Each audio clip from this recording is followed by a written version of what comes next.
بسم اللہ الرحمن الرحیم۔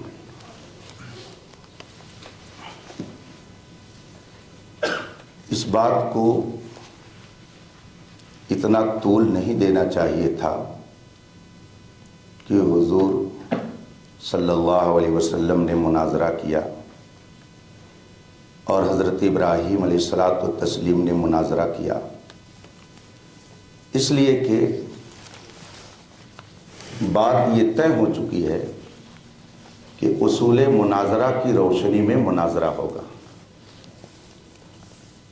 اور آپ بھی یہ کہہ چکے ہیں ہم اہل سنت و جماعت سے ہیں، تو مناظرے کی جو کتابیں اس وقت ہمارے ہند و پاک میں رائج ہیں، ان کتابوں میں اس بات کی صراحت موجود ہے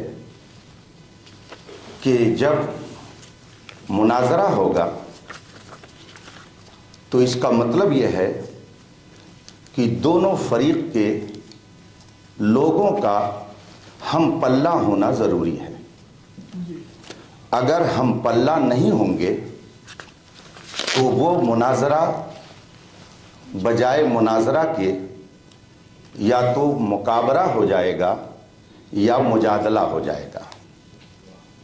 آپ بتائیں، اگر حضرت ابراہیم علیہ السلام نے مناظرہ کیا اور مناظرہ کی کتابوں میں یہ لکھا ہوا ہے کہ دونوں کا ہم پلہ ہونا ضروری ہے، تو کیا نمرود معاذ اللہ رب العالمین حضرت ابراہیم علیہ السلام کا ہم پلہ تھا؟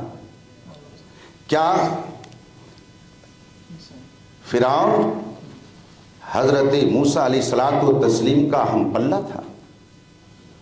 کیا جو لوگ نجران سے رسول پاک کی بارگاہ میں آئے تھے وہ سب رسول پاک کے ہم پلہ تھے، برابر تھے؟ اگر کوئی مسلمان یہ سوچ لے تو پھر اسے اپنے ایمان کی بھی خیر منانی چاہیے۔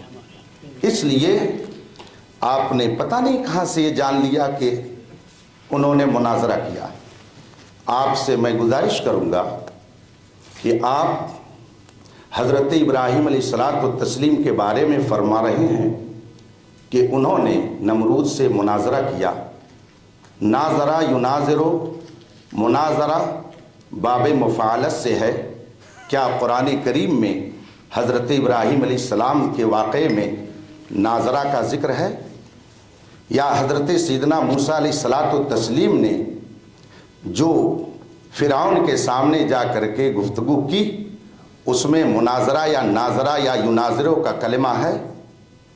یا رسول پاک صلی اللہ علیہ وسلم نے جو یہودیوں سے عیسائیوں سے گفتگو فرمائی اس میں مناظرہ ہے؟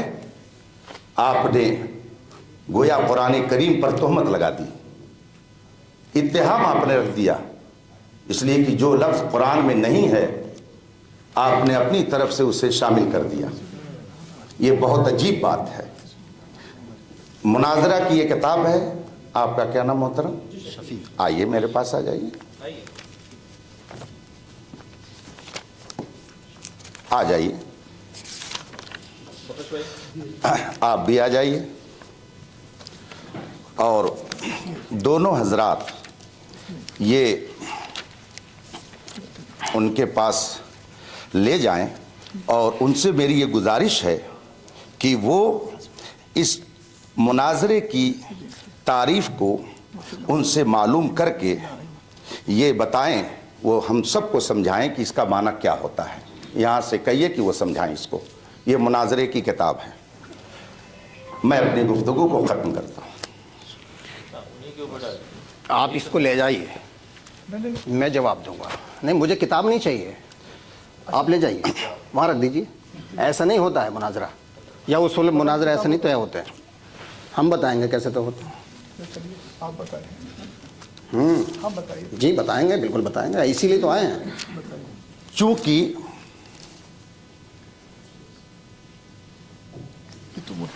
متفق علیہ شرط ہے، آپ نے بھی اسے قبول کیا ہے، ہم نے بھی قبول کیا ہے کہ علماء ہی طے کریں گے اور اصول مناظرہ کی روشنی میں طے کریں گے۔ چونکہ یہ دوسری بھی تحریر آپ کی میرے پاس موجود ہے، لہٰذا ہم اس تحریر سے الگ نہیں ہو سکتے، اسی کی روشنی میں گفتگو ہوگی۔ اور اس میں آپ نے بہت تفصیل سے یہ لکھا ہے، مناظرہ عالمانہ انداز پر ہو، عامیانہ انداز پر نہ ہو۔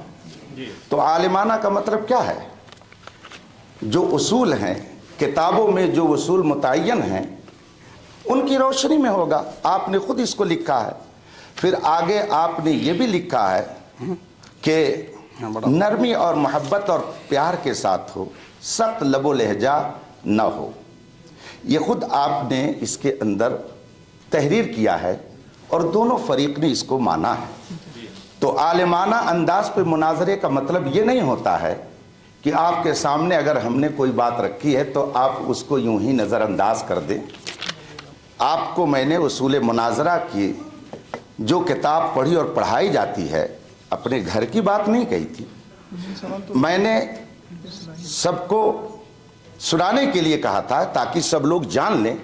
میں اگر اپنی طرف سے اسے پڑھ کے سناتا تو ممکن ہے کہ کسی کے ذہن میں یہ بات آتی کہ یہ اپنی طرف سے کچھ کہہ رہے ہوں گے، اس لیے میں نے ان کے پاس کتاب رکھ دی۔ اب پھر میں ان سے گزارش کروں گا کہ آپ ناراض نہ ہوں، اس لیے کہ ہمیں اور آپ کو آپس میں کوئی ذاتی عداوت لے کر کے نہ آئے ہوئے، نہ یہ لے کر کے جانا ہے۔ احقاق حق مقصود ہے، اظہار درستگی کے لیے ہے۔ آپ سے میں پھر گزارش کروں گا کہ آپ نے جو مناظرہ کی بات کی، تینوں ذوات قدسیہ کے حوالے سے باقاعدہ رسول کریم صلی اللہ علیہ وسلم کے لیے لفظ پوری دنیا کے مسلمان استعمال کرتے ہیں تو مباہلہ بولتے ہیں، کہ رسول پاک نے مباہلے کی دعوت دی۔ آج تک کسی نے یہ نہیں کہا کہ رسول پاک نے ان سے مناظرہ کیا۔ میں تو قرآن کی بات کر رہا ہوں، قرآن کی روشنی میں میں بات عرض کرنا چاہوں گا۔ چونکہ شرط لگی ہوئی ہے کہ گفتگو عالمانہ انداز میں ہوگی، اس لیے شفیع صاحب پھر میں گزارش کروں گا اور اس کو یہ پڑھ کر کے لوگوں کو سنا دیں تاکہ جو میں نے کہا ہے لوگوں کو اس پر اطمینان ہو جائے کہ مناظرہ کے لیے دونوں طرف کے لوگوں کا علم کے اعتبار سے ہم پلہ ہونا چاہیے۔ قرآن کریم میں جو کلمہ آیا ہوا ہے وہ آپ خود قرآن دیکھ لیں، کیا اس میں ثم نناظر کا لفظ ہے کہ ہم پھر مناظرہ کریں گے؟ نہیں، آپ اٹھا کر کے سورہ بقرہ دیکھ لیجئے، ثم نبتہل، سورہ آل عمران ہے، ثم نبتہل، پھر آؤ ہم مباہلہ کریں۔ تو مباہلے کا ذکر ہے، مناظرہ نہیں ہے۔ اور اگر آپ مباہلہ اور مناظرہ کو ایک سمجھتے ہیں تو یہ آپ کی سمجھ تو ہو سکتی ہے مگر علماء کی سمجھ نہیں ہو سکتی۔ مناظرہ الگ چیز ہے اور مباہلہ الگ چیز ہے، دونوں کو ایک نہیں کیا جا سکتا ہے۔ یہ قرآن و حدیث کی روشنی میں پوری دنیا کے مسلمانوں پر واضح ہے کہ رسول پاک نے عیسائیوں سے مناظرہ نہیں کیا تھا، مباہلہ کیا تھا، اور آپ نے اسے مناظرہ کہہ دیا۔ پھر میں شفیع صاحب آپ سے کہوں گا کہ یہ کتاب ان کے سامنے رکھ دیں، یہ پڑھ کر کے سب کو اس کا مطلب بتا دیں کہ آخر جو میں نے بات کہی ہے اپنی طرف سے کہی ہے یا کہ اصول کی روشنی میں نے عرض کیا ہے۔ میں اپنی طرف سے کچھ کہنے کے لیے نہیں آیا، نہ آپ میرے مخالف ہیں، نہ آپ میرے دشمن ہیں، نہ آپ میرے بھائی ہیں۔ دنیاوی اعتبار سے آپ سب لوگ یہاں کے رہنے والے ہیں، مجھے بلایا گیا ہے، بشرط ایمان ہم سب ایک ہیں۔ اسی نقطۂ ایمان پر ہم گفتگو کرنے کے لیے آئے ہوئے ہیں۔ ذاتی عناد مناظرہ کی راہ میں رکاوٹ ہے۔ آپ نے حضرت ابراہیم علیہ الصلاۃ والتسلیم، حضرت موسیٰ علیہ الصلاۃ والتسلیم، خود رسول پاک صلی اللہ علیہ وسلم کے بارے میں جو کہہ دیا، قرآن میں تو اس کا ثبوت نہیں ہے۔ قرآن کریم میں ثم نبتہل کا کلمہ ہے۔ میں نے عرض کیا تھا کہ دونوں طرف کے لوگوں کا علمی